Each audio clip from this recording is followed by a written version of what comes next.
My name is Josh Brody. I am an oncologist here at Stanford University Medical Center. I take care of patients with lymphoma, and in lab here we try to develop immunotherapies to treat lymphoma, trying to get patients' immune systems to get rid of their own lymphoma. LLS actually interacts with our lab in a few ways, but our favorite way is that they fund a lot of our research. This is a liquid nitrogen container where we keep both patient lymphoma and blood samples, as well as vaccines that we prepare for each patient. So in liquid nitrogen, these samples can last for a long, long time. I'm excited and a little nervous about meeting Elise. Excited and nervous. What's your normal day like? Well, my normal day, Elise, could be all kinds of different things. So sometimes I see patients over there in the clinic, patients that have lymphoma, or sometimes leukemia also. And sometimes I do experiments all day. Don't play with your microphone. Thank you. I will take that under advisement. Why isn't there a shot for leukemia?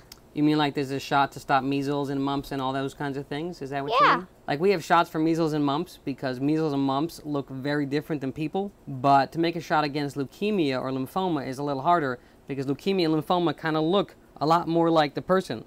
Like Elise leukemia looks a little bit more like Elise than the flu looks like Elise. So we're working on that shot, and we actually have shots for some things now, but we don't have a good one for leukemia yet. Do you ever work with kids like me who talk a lot? I work with kids like you that talk a lot, but not when I'm a doctor, only when I'm like an uncle or something like that. And I don't treat kids like you. I treat like kids up to maybe 17 or 18 years old. So I think of them as kids. But what do you think? A 17-year-old is like a kid or like a grown-up? So I treat kids like that. Hello, they can drive a car. You're a grown-up once you can drive a car. Yeah, but they can't drive a car really well. When did you feel like you wanted to be a researcher? So when I was almost the same age as you are now, but I was 8 years old. I don't even remember all of it, but I was in an essay contest, you know, like you write a story or something, and I won the contest, and then they came over to visit me, to interview me, and they said, what do you want to do when you grow up? And I said, I want to cure cancer like my dad, because my dad also tries to cure cancer. Do you have to be really, really smart to be a researcher?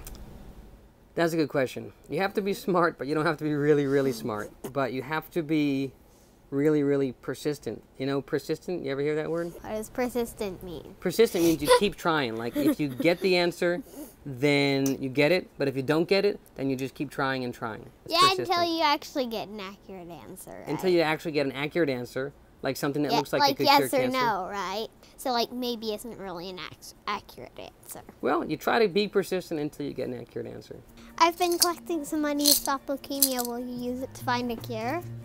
I will try my very best, I promise. But you can't take all of it. Okay, thank you. Thank you.